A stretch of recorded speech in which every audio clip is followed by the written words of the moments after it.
Welcome back to Dee's Practice Pod. It's been a while since we've done one of these.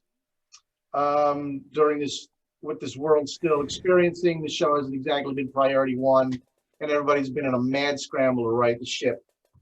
Scheduling has been next to impossible. That is until I contacted today's guest. This guy's the man. He was our very first guest in the inaugural rendition of this, and I contacted him, and he was a mensch, So what we're going to do here is we're going to have a nice chat about what it's like to be a journeyman.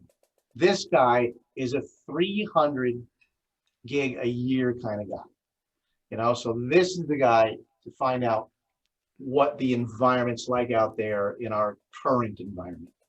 So let's get right into it. Hello, sir. This is Frank Bellucci, Long Island's own Frank Bellucci. There he is, Andy. The man. I got to learn how to twirl sticks. Yeah, well, you're already better at it than me. I did. Courtesy of Al Miller, I got that one, right. And that's about it. Yeah, I forget. I can't twirl. It is what it is. All right, so you were out of business for a little while there, right? Yeah. Tell me a little bit about that. Tell me about when you found out that things were going down and what happened. Yeah, it was, of course, I'm losing track of years, but in March of last year, working like always, and I kept hearing, leading up to the shutdown, things are really getting bad and things are going to close down. And I just go about, I'm not a news guy. I don't watch the news. I have enough on my plate to start getting involved with that. So, I have enough people telling me. I don't need to watch the news, Right. When I'm on a gig, who's saying what, who's texting me. And it is, all right. So it is what it is. But I do remember the weekend distinctly. It was the weekend. It was the Friday the 13th, then Saturday the 14th, and then Sunday the 15th, right? And I went to my gig on Friday, and people were already losing their gigs that week, and places shutting down. So I was like, okay, this is happening here. What's going on? But I went to my Friday gig, and it was just a duo, and everything was okay. And I did Saturday. And I was like waiting for the phone to ring to say, all right, no gig.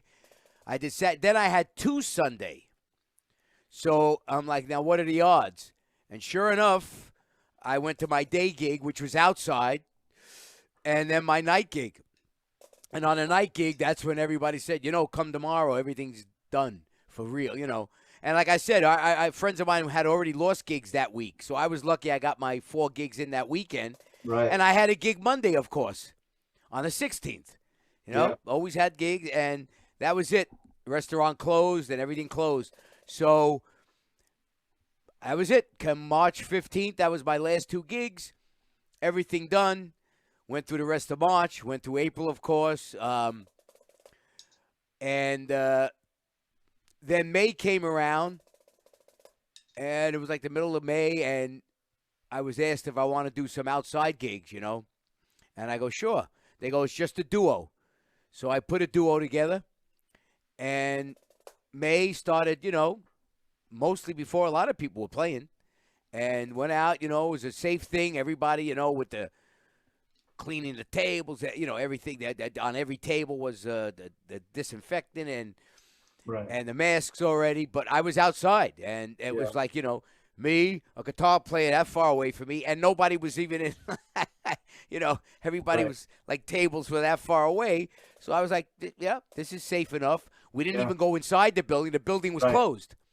So we should preface this also by saying we're speaking to you from Long Island, and we had a slightly different situation than the city.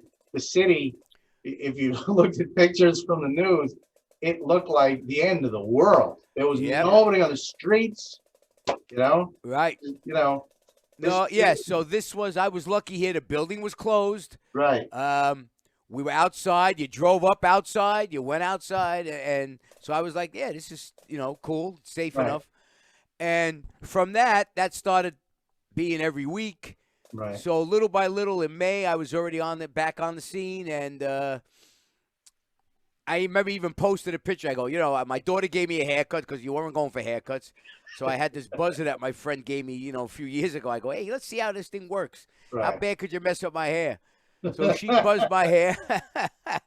I put my little jacket on, and I was like, wow, I'm going out, to a gig. And that was it. So then May through whatever we're in now, March of this year, it was, again, going back how this all, works hand in hand as far as teaching and drummers and students and musicians in general. The biggest thing that helped me, and has always helped me since I was a kid, was learning, how to adapt. Every situation, adapt.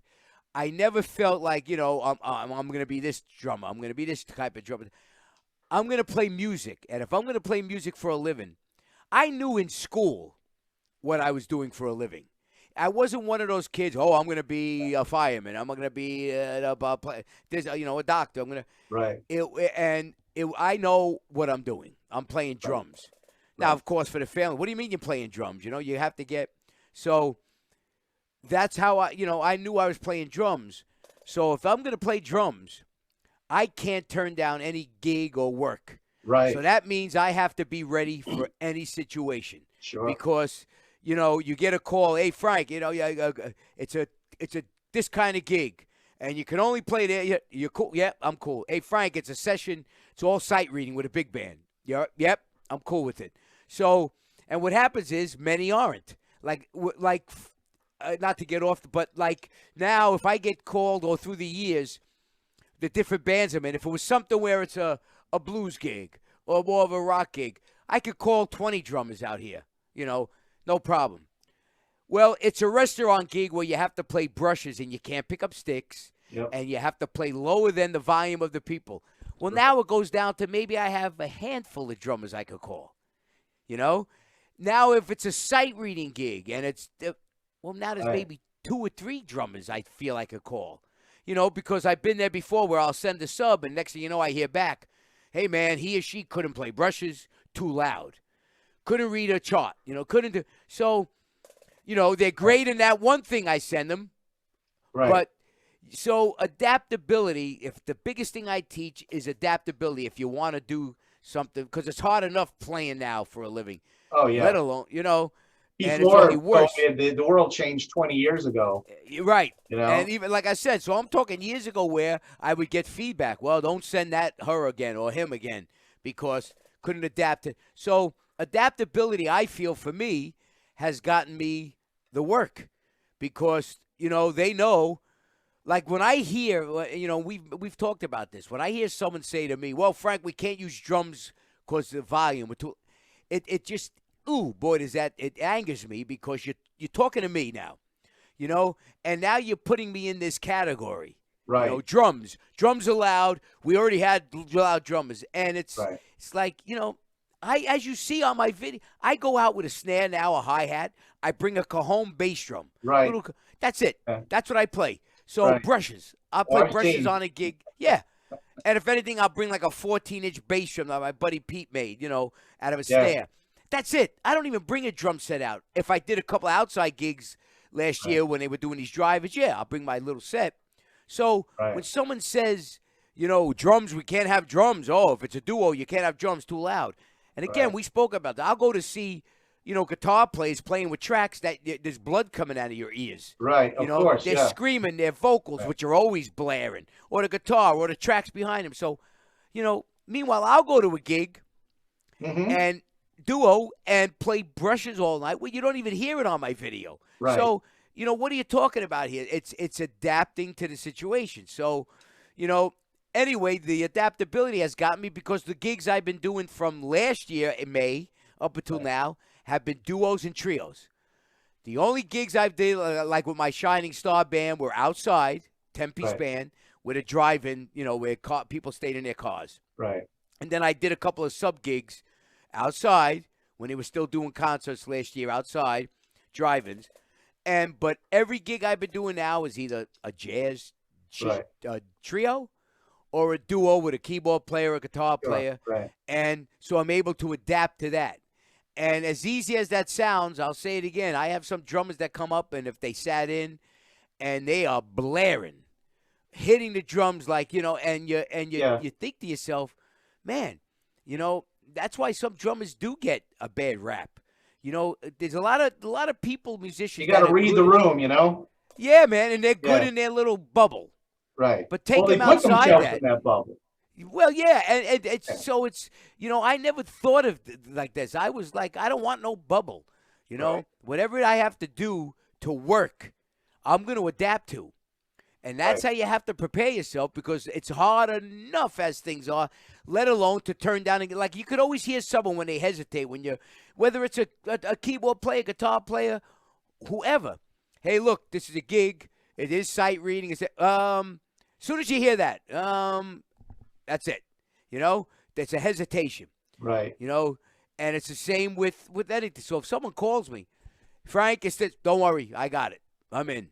I've been doing a lot of sub gigs too with bands and music I never played. I know the songs, but unless you've played the Zeppelin tune or this tune, Yeah. until you really listen to it and learn it, Right. but yet these certain bands, that's what they know how to play. Right. So they're always playing it like that. So I'll be, Sure. yeah, don't worry. I'll make my own little chart for the song, or I'll cover Right. the gig.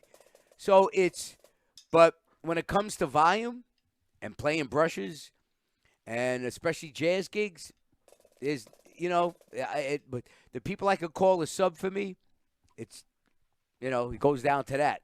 If it's a regular gig that does copy stuff or the tribute band even that I have, all you got to do is learn the song. So I could Right. call, like I said, tons of drummers or whoever to cover the gig. Right. But Right. so back to that, yeah, I've been lucky, going out there gigging.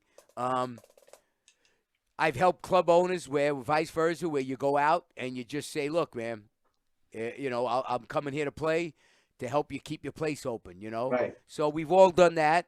Well, clearly, once you've actually also performed for a club owner who said we can't have drums because it's too loud, do they learn then? They know to call you because you're going to be able to do it. And I've gotten that. I've gotten it from other musicians that call me for the duo. They go, man, I know you're going to do the gig, and I don't have to worry about you, There you blasting, go. Right. and just playing the gig. And yeah, and most club owners do know me now that, no, look, there's no bullshit. I'm coming in and I'm doing the gig. I'm going to Right. do whatever I need to do, Sure. And most of them know it. But there still was it happened with a club, when this first went down last year. Well, at the end of the year, where they tell me, well, Frank, we can't have drums. And I'm like, and it's funny because this place, I never brought a drum set. I brought a snare, a hi-hat, and a cajon. Every time I played there, even when things were fine. I never brought a kit in this place, right? So, again, the piano could be loud, the vocals could be loud. I'm in a corner playing brushes the whole gig, whispering. And I just saw they had a trio there last week with a drummer bringing his full kit. And, so it just, whatever, Well, I don't know. I think that also speaks to the fact that, not for nothing, but there's a lot of clubs that are real meat markets. That it doesn't matter who you are, they don't remember you. Doesn't matter how many people you brought, it's like the homeless guy with the chains, I just gave you chains, Yeah, look. I understand. If anybody knows the business, it's me. Yes. I did parties when I was 10 years old, weddings when I was 13. I went and wrote at 18. I didn't go to school. I didn't go to college. Well, almost 99% of my friends went to school, went on to college. Okay, Right. so the 4 years or how many years they were in school, that's how many years I already was on the road, putting into this business. Right. So like I said, when it comes to certain things that I know nothing about, I stay away from it. Yeah. Computers. If I ask friends of mine about computers, I'm going to shut up and listen. Cars, how to fix things. That's their thing, and I don't get involved because they've lived it and done it. Stay in your Okay? lane, basically. Right. Yeah. But yet they all come involved in my thing when it starts to talking about the music and this business and stuff, because they've done it the last bunch of years. But, they don't know. And that, to me, that's a disrespect when a lot of them talk to me on the same, how can I say it? On, like knowing what it takes. You Right. don't. And we talked about this last time. As far as me missing all my kids, most of their parties, their school concerts. I can't. I don't even know one friend of mine that has done that. To be honest with you, because I've called them for gigs. No, it's my kid's concert. No, it's my anniversary. No, it's Valentine's Day. No, I'm going out to dinner that day. No, I'm going. So I get that. But Hmm. don't tell me you know what it is because you haven't Right. lived it like me. And I don't play with anybody that's lived it like me. That's a fact I could say. This has nothing to do with talent. Let's not Right. confuse it. I'm not talking about how good, great. I'm talking about living something. Right. And this is what I live where my family has suffered. I've taken time away from my kids' lives, in the name of going out, trying to earn a living, playing drums and music. Right. That's what I've done. So when Yeah. someone starts talking to me on the same thing like they know, that's the one thing that does piss me off because I don't do it to them. Right. As far as, look, I teach. I do lessons and stuff. Right. Am I going to go to my friends, and most of them are either retired now, that taught in schools, and say, oh, I know what it's like to be in a room with students? No, they're going to look at me like, what, because you did it a few times coming to school and stuff? No, you have no idea what it is morning, noon, and night dealing with teaching at a school, right? Right. So I get it. Well, in the same respect, they wouldn't know what it's like to be a one-on-one teacher either. It's a different dynamic. It's exactly, and I look at my friends and people that have lived it and done it, and I respect them for it, and never do I feel like I'm going to, I could understand. In other words, I'll tell them, I could understand what you're feeling or what you go through. Right. But when you don't live it, Yeah. you don't, just what the pressure it does to your body and certain things. Think about that, Sure. Like when I be doing doubles or triples in a day, I'm getting phone calls worried about who's covering for me on the one gig. Who's, it's like it's all on me. The Well, time it's a lot taken to away. coordinate. You're not just a drummer. You're a coordinator. Oh, the amount of gigs I booked that I'm Right. not even on. That I got to hear back. This one's late. That one was late. And meanwhile, I booked them on a gig that I'm not on. Meanwhile, I'm on my second gig that day. So, yeah, the pressure that I deal with stuff like that, the phone calls every day. So it's then dealing with the people you call. Oh, yeah. The Yeah. 10-piece band I'm in. You know what it's like to get one gig and 9 people on the same page? Yeah. So when people say they know, they have an idea, but don't tell me you know because you haven't lived it. And I know firsthand you haven't lived it. Like knowing that this is your only thing, your main gig is playing music and drums, Right. and you have to do what you have to do. Sure. Never do I say, oh no, I'm going out to eat that day. I can't do a gig. Right. I mentioned to you before. Right now, I'm off this Saturday. Today's Yeah. Thursday, so I actually said to the family, I'm off Saturday. Maybe we could go out to whatever. Maybe we could hang. Right. And my daughter, just to show you, my daughter said, my daughter goes, you said that 2 weeks ago, and you played on Saturday. You see my point? So Well, I got it's called for a Thursday gig. and the what? I got called for a gig. I was off 2 weeks ago, and I said the same thing to them. I'm off Saturday. She just said to me, you said that 2 weeks ago, but you played Saturday. So there you go. That's how they know it. That's how we've lived. My family knows it, Yeah. and not many people could say that. No, I mean, you've been married a long time. I've been married a long time. We have to have spouses who are very understanding. This is I know I have the biggest footprint in my house. You've been down here. There's no room for anything else but drums All right. down here. So, when my wife talks to her friends, you guys got a basement? She says no, because she doesn't. Very true. But you know what?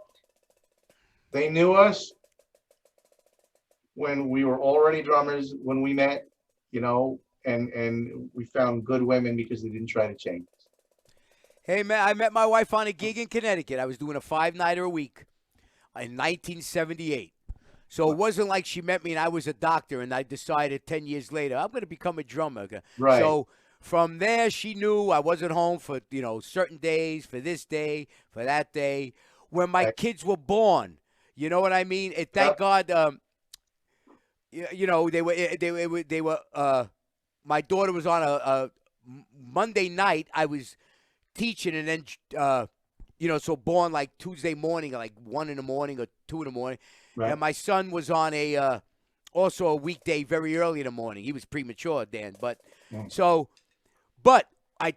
he was in the hospital, I was at gigs. I would have to go visit him and they let me in like at midnight or 1, whatever it was, just to go see him. And we met, and I talked to you about this too. When my parents died, I went to gigs that night. Both of them. So, because I knew, what they would say would be like, well, there's nothing you could do. Right. And just go do what you do, and I went to my gigs, cried my eyes out, on the gig, but I was around friends and they knew it, but that was my therapy to go. And so before we even had a wake for them, I played like 3 days in a row and then we had the wake. And so that's what I mean about doing it and doing it full time like this. Right. And no one I know, gave up. Especially if their parents died or someone died, and I get it. Right. But don't tell me you know. Right. You could think you know. You don't know. Just like it's, I don't know what you've done in your occupation. I could only imagine, like friends of mine, construction guys.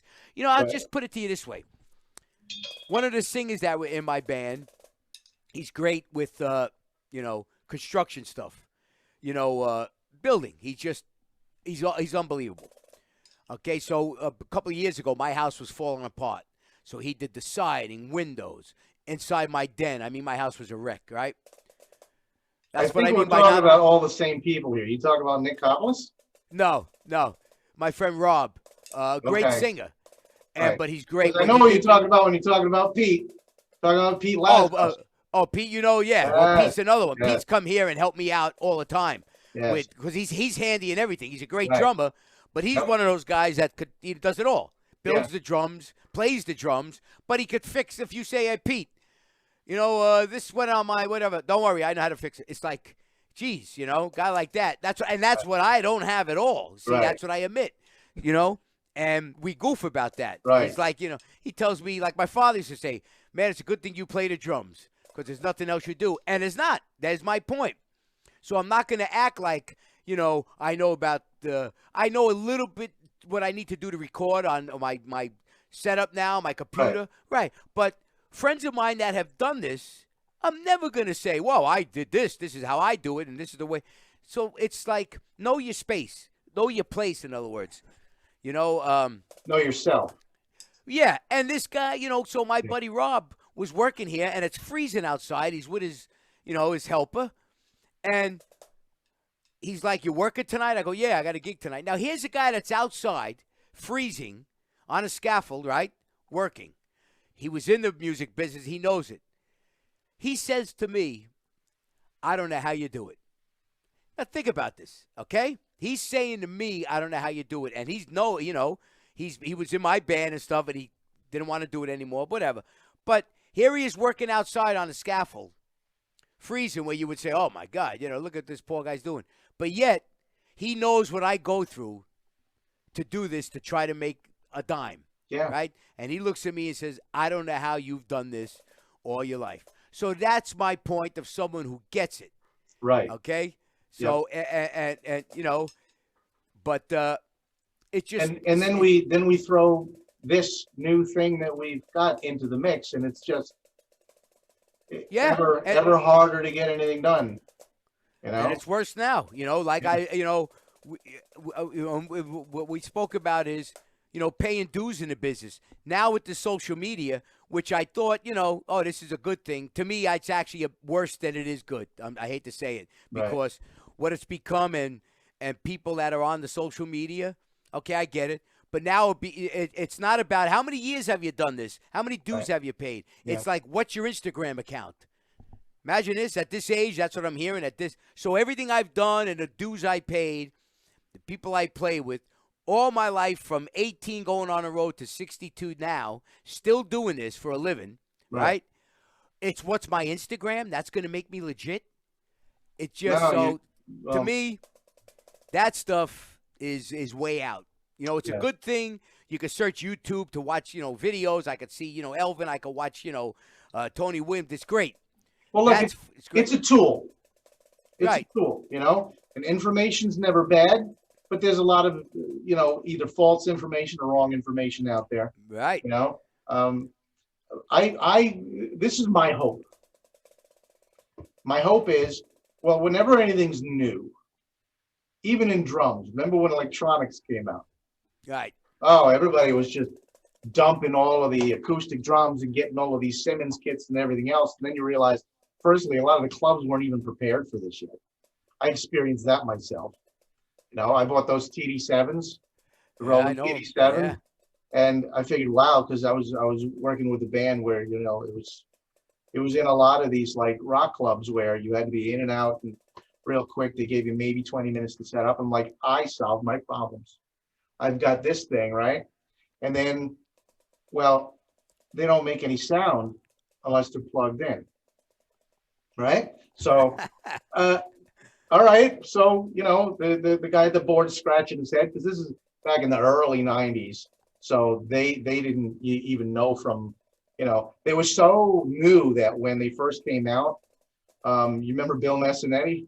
Of course. Yeah. Well, he got a guy from Roland to come and give a seminar on these things when they first came out, to be, if anybody was on the fence, because they were expensive. This is the early 90s, and they're Right. like Right. $2,700, Oh, you know, sure. big investment. A lot of my collection of stuff had to go to afford to get these. But at the time, I'm getting married. I needed something to, practice in the basement with, because I had to get an apartment, and, this isn't conducive to apartment living in any way, shape, or form. That's You right. know? So, but when I actually brought them to the clubs, it was great because I had all my pedals and everything on a piece of masonite, put that down. I kept everything on the thing. Literally, all I had to do was take two things, put it on stage, and hand them two wires from the back. Just hook this up. And what they would do is they hooked it up to a direct box and then back to me on a monitor that I got, because obviously you can't sit there with headphones at a gig. It just doesn't look right, And now they get those little things that you can put in. They didn't have that in 93, So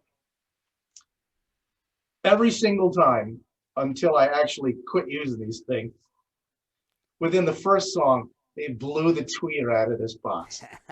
So now all I'm hearing is, Oh yeah. well, that's as my I'm playing on pace pads, on stage, it's essentially no Unbelievable. different, Yeah. But well, this is my point. My point was, those things found a place eventually, and people right now are a little too about this whole new media thing and everything because it's so new.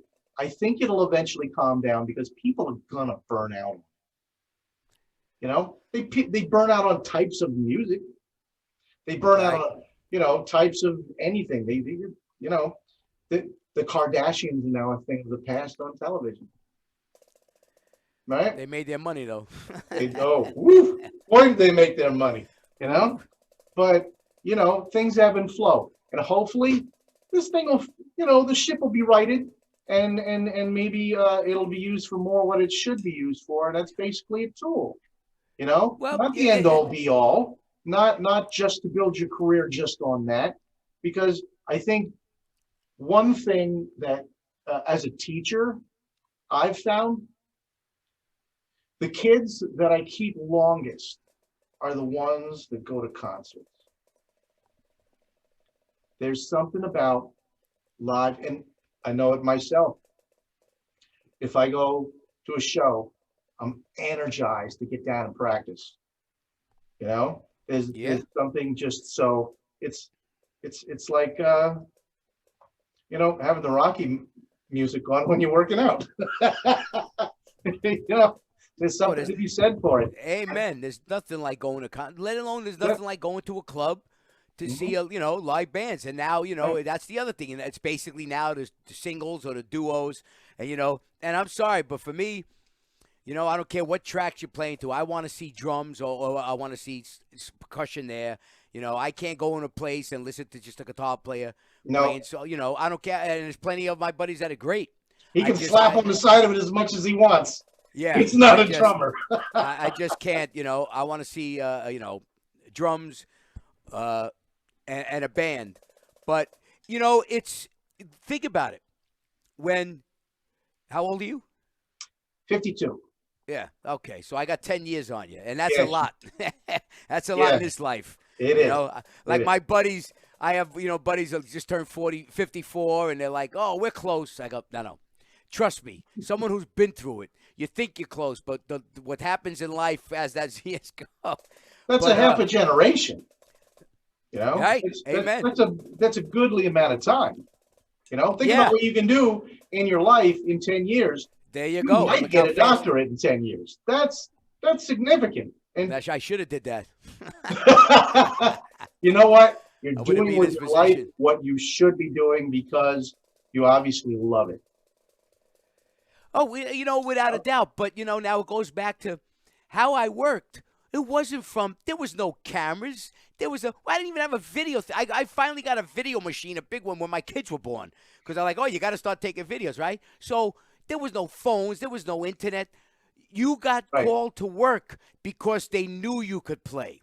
So my endorsements came from the companies seeing me firsthand playing. Right. Okay? That's how I got it. I went up and did a clinic in Boston at DeCenzo's. It was a great shop. And Dave DeCenzo, the drummer, is a monster. You got to look him up. And his father, Dick DeCenzo, had the mom and pop shop. And I did a few clinics there in Boston. And sweetheart of a guy. His whole family was great. And his son, Dave, like I said, is a monster. I'll have to look him up. He teaches at Berkeley, I know, and just guy's incredible. So, and I saw him play how many years ago? Because his father me and his father went to see him at some rock club in Boston when I was doing the clinic there. Right. I stayed over their house. But from going there and doing the clinic, Sabian, which was in Boston, one of their main places in Canada, but they had the place like Zildjian in Boston. Right. And they saw me do the clinic. So then I got offered, an endorsement from that. Then I played the NAMM show, and DW came down to see me play. Who else was there? It was Vic Firth. So from playing, that's how I got it. It wasn't an Instagram. Now companies are like, what's their Instagram account? Let's take them. So I get it, but this is what happened, where it has nothing to do with paying dues. Right. And, it's just because some popularity on that. And the other thing is, like I see people teaching, everybody's a molar expert now and a technique, and they're all in there doing their videos. And I look at it and go, it's like everybody's an expert, And God forbid you say something on these sites, they'll come at you, Oh, yeah. Like I told you, it happened to me where I was like giving the right info and just laying it out the way it is. And no, they couldn't handle that. And I was this guy's a jerk. I told you that, and it's like I'm putting it out exactly what it is because I've lived it. But they want to be in their little bubble and let everybody tell them how great they are, and that's what it is. And that's the way the world is now, but, it just. That's how you earned it. That's how you got gigs. I didn't get gigs from, look at me on a video now, or on YouTube. No, they knew you could play. You had to prove it. And if you didn't, you weren't working again. Right. Now everybody's coddled and great because they could go out there and do, this thing is full. Yeah, he froze a little bit. So. There you go. I should have put it on whatever, the phone. That's another thing. Imagine the amount of spam calls every day. See, that's stuff that should really be cracked down on. That's a sin. You're waiting for a call and you're not sure of the number and you pick it up, and supposedly there's this don't call thing and everything else. But the thing is, I look at it the same way I look at like counterfeiters. They keep changing the money, and at any given time, The government's really only about 6 months ahead of any of the counterfeiters. It's the same thing with the don't call. Well, what do? They figure out a workaround, Right. and you're still Yeah. getting them, and they're pretty much powerless to do anything about it. And the other thing is, a buddy of mine just went through it where they stole his identity. And I'm like, you see, in this world, that's, and you know what? They'll tell you flat out there's nothing we can really do about it. See, there's nothing they could do about that. But God forbid I miss a payment on something or whatever. That they could do something about. You know what I mean? Or if I do something on my house and the town comes by, they could bust my chops on that. So my point is. Well, through this whole thing, have you paid your taxes through this whole thing? Of course you have. What have they done for you? Not a heck of a lot. But, right? Just amazing. This poor guy went through where they got into his account.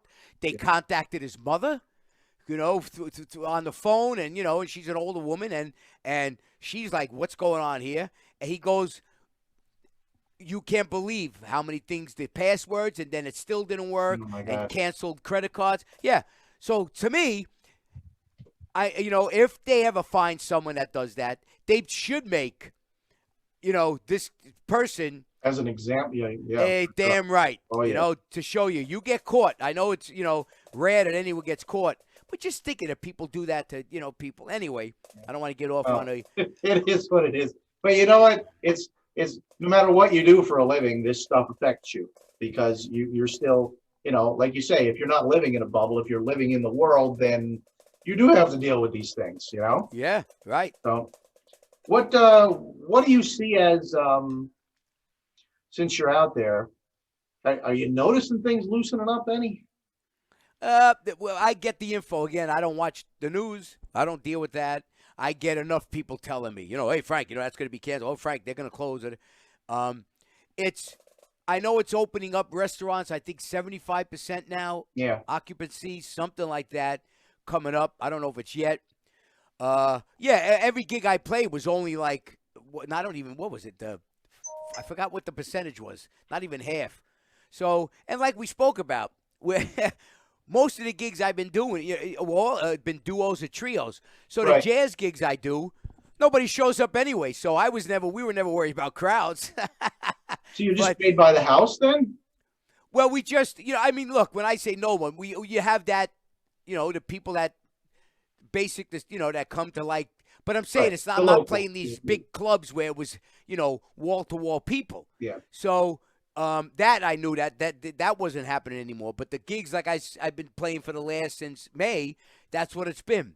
Either we were playing in a tent up until December or, so he had heaters going. Everybody was distant. So again, the places I was playing obeyed the rules. We had the plexiglass, separation. It was only a trio, so we're not going out with a big gig, a big band.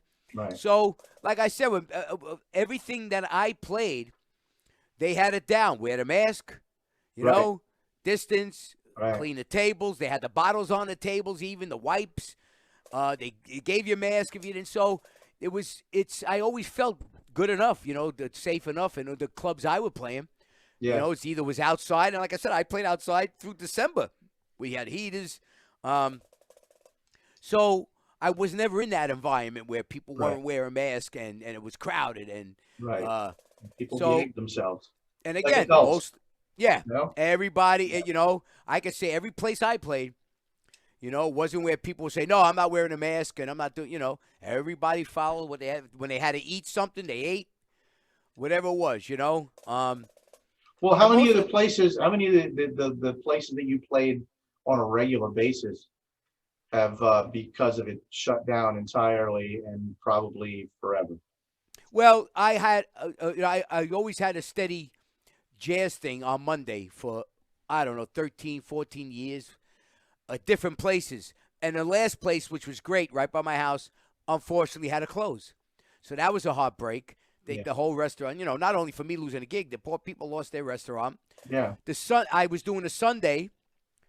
That place had to close. They're looking to reopen if things, turn around where they can maybe do, make some adjust. Right. But somehow I've always caught on to another thing. You know, so one thing Right. closes and somehow, Adaptability. Yeah. yeah. So now the Well, it's Monday, hard to adapt when you have a brick and mortar sort of situation. and It that's what is I what mean it by is. adaptability. Right. It's, I never premeditate or in my head going, okay, when I go to that gig, or I'm going to play this way. It's going, it's like, what do I need to do to make this gig work? And Right. that's what I've done. That's what I've always do. Well, Frank, we got a gig, but we could, okay, great. All right, whatever it takes. There it is. That's how I've been, We can only Right. play this. We can't be loud at all. We can't cut, whatever it takes, I Right. don't care. I'll adapt to the situation. And That should be as much, the name of the title of this particular episode. Whatever it takes. amen. And I think I've proven that, Yes, you have. whatever it takes, whatever it takes. Now I have, this few years ago, maybe, I don't know, 3 years, a little less than 3 years ago, I just invested in, I'm in a little place down here, but I invested in the Pro Tools and, a decent system. Yeah, Some mic. I see your gear there.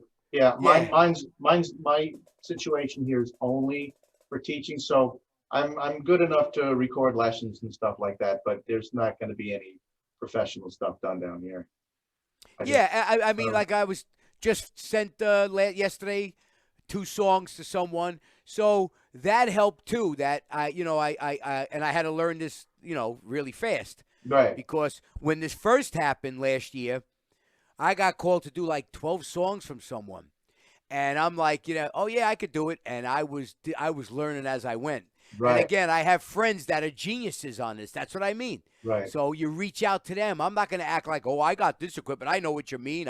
Oh yeah, I know what it's like to play Pro Tools. These guys have been doing this for years. Yeah, So it's, that's their so thing. Yeah, that's it. They went on my computer even, and they go, all right, you do this, you do that.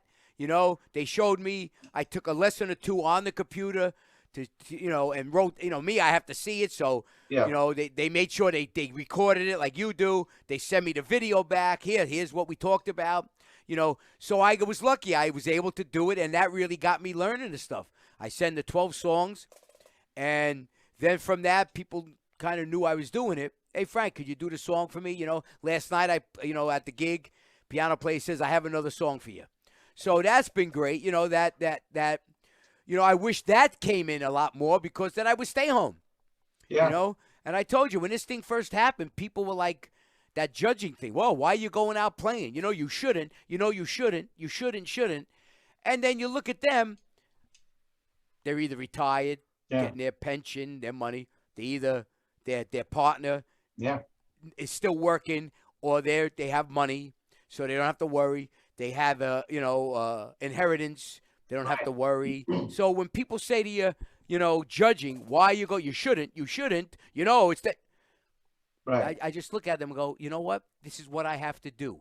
Okay, That's it. I don't have what you have, and Right. you act like, okay, oh, I'm making sure I stay home. I'm not going out gigging. I talked to you about this. Yeah, you're not going Yeah, out gigging because you don't have to. You right, do it as your little side job, and you go out there when you feel like going out there. right, You don't rely on it. You never did rely on it. But right, now you're a musician, right? When you go out and play. So let's face it, you don't have to go out. right, So I get it. But don't judge. Don't judge someone right. else. You have no Sure. idea what someone else is dealing with. Well, So don't. that's just it, and I think the arts in general, through this whole thing, have really been marginalized. It's something that, firstly, it's one of the things that makes us human beings is the arts, and the fact that we've not really been considered essential is really bothersome. Well, the restaurants and musicians have it and had it the worst. Yes. The restaurant and musicians, Yeah. because as things we were the last to even be thought of, and now it's still. There's still, like, you look at something that's an $8 billion, $9 billion industry, like Broadway, and it's still shuttered. They couldn't have figured out something to do there. They couldn't have had these people on stage maybe and like casted some things, just anything. Right. You know, Right. I don't understand that. How for this long you literally put them out of business and killed careers. Forget it. You And know, like that's I a look very at specific art that stage acting and stuff. You know, yeah, and these poor places that I played, even though they're open, it's gonna take them years, you know. And I like I said when this first happened, when restaurants were holding on or bars and clubs, right? you know, like they're holding on, but this thing could even turn around and they're still gonna close because they can't hold on anymore, and the loss that they took, they can't Right. hold on. So you know, and That that's why comes I too. said, You know. you know, you feel for them, Yeah. but you know, Sure. it's the musicians that have done this full time, and the bars and restaurants. I don't care what anybody says. And we spoke about this. All my friends that do, you know, um, whether they're in the trade of plumbing or they can't even keep up with the jobs. That they go, I'm busier than ever. You Right. know, home improvement stuff, busier than ever. Sure. You know, it's so many people work from home and they love it better because they still made their money. Yeah, like teachers, the workload, I understand on Zoom when they're doing lessons, but they didn't lose their money. They didn't lose their Right. paycheck. So, you know, Salaried exactly the same yeah, as they I'll were take before. that. I'll take Right. my workload more and still not lose anything. How's that? You know, so many people have not missed a beat. Many people have done better. Right. But no one, I don't care what anybody says, had it worse, has it worse than musicians and the clubs and the restaurants and the bars. Right. Yeah. Okay? Well, They're the one entertainers that in got hit the general. You got most. guys like I know of a few comedians too, and they've been sort of out of it. I mean, Yeah, entertainment, yeah, right? entertainment in general. You know, the You know? movie theaters. Yeah. That's still pretty much closed. You know, and I mean, you know, here in the United States, what do we still do better than everybody else? Entertainment. You know, And that's the thing that, you know, everybody looks forward to. sure. You know? That's it. That's, you know, that's the biggest part of our life, you know? Yeah, it's what a lot of people lean on to get through To those. get through it. Right. And No, that took the right. biggest hit. So Yeah. there you go. It's kind of weird, right? So now the only entertainment stuff that anybody's getting is stuff that was either already recorded or some like you ever see these Christmas specials this year? It was just bizarre. Yeah, yeah, I mean, right. like two people, there's like literally nobody around. It's in I know. Times Square, you know? Right? Uh, I don't know. Well, hopefully we're turning this thing around. Um, I know that my wife and I have appointments to get the shots. Oh, You good. know? Yeah. So, My friends, I keep hearing. Last night I heard on the gig. Oh no, he's due for one, but the woman that I spoke to, she just got it yesterday or the day before, and she's due in a couple of weeks. The other piano player I play with, he got it. Another buddy of mine that I just did the song for, he got it. I think they were just on a one shot, but yeah. So it should be. You know, I look at it like same thing. You know, I want the people that really need it. You know, right. because some people were cutting in line, and as far as ways of getting in and out, you know, Yeah. which again, you know, I let the ones that are either have health issues, older, Right. you know, let them Well, get them. I'll wait. that's it too, because my parents are way older now, and you know, I want to make sure that I can be there. Right.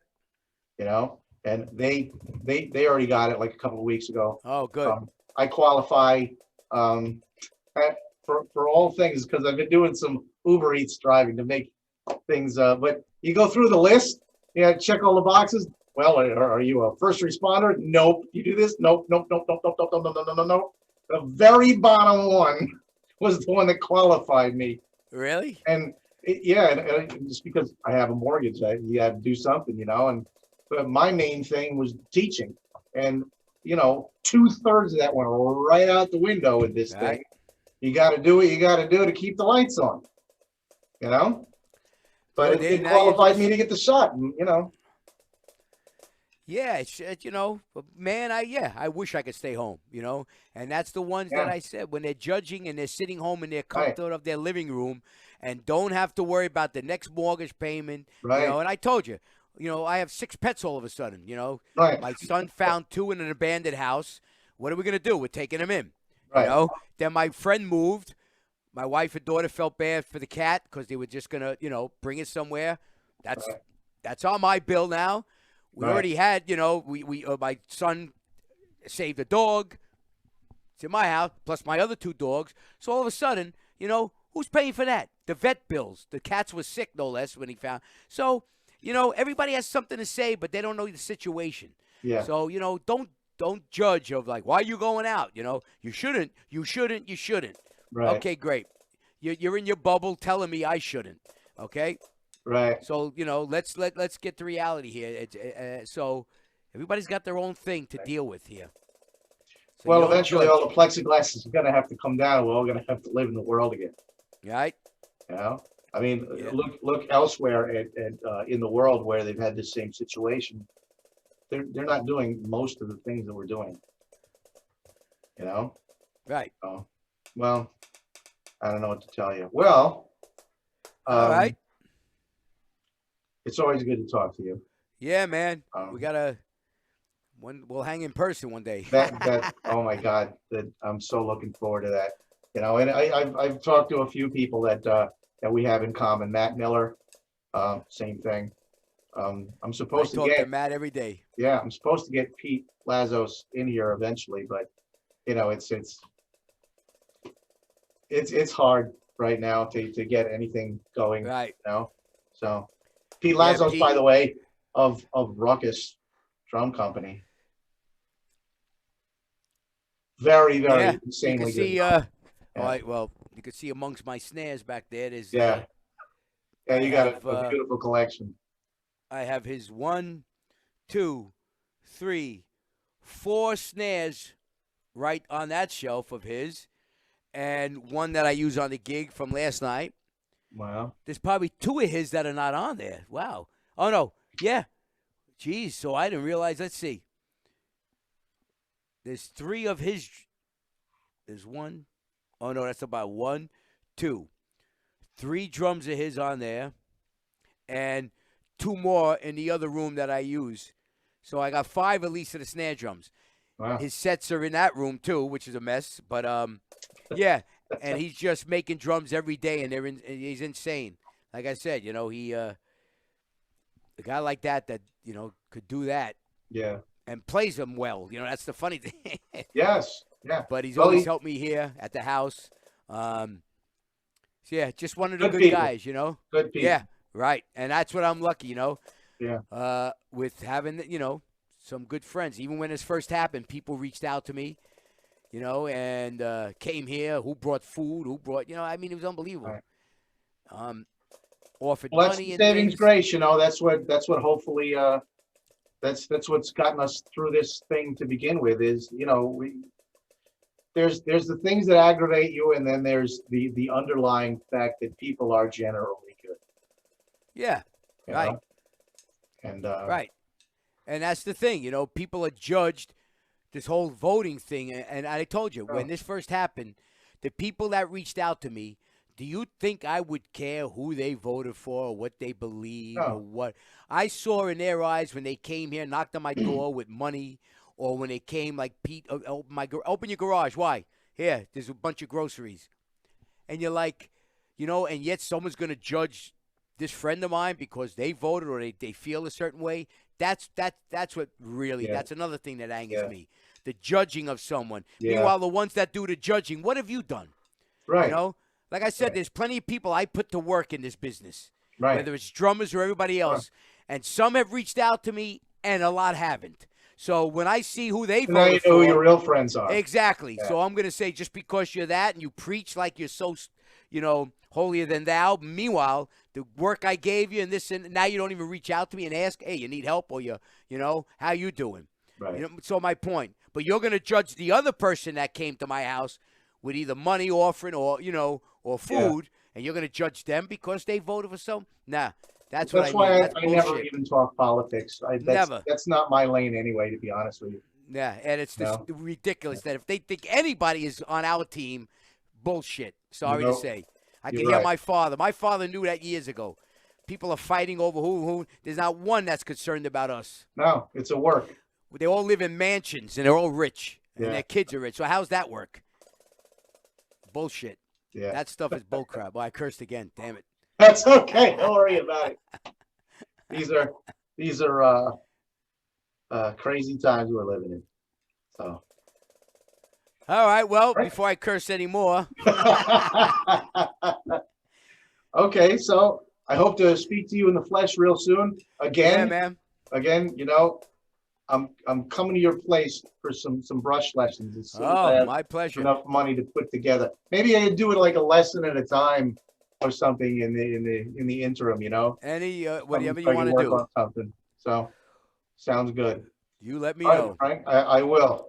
Sooner than later. All right, pal. Well, once again, great to see you. Great to see you. And stay healthy and safe, and I'll see you soon, I hope. You Thanks for this. certainly will. All right, man. Take it easy. Okay. Bye. See you later.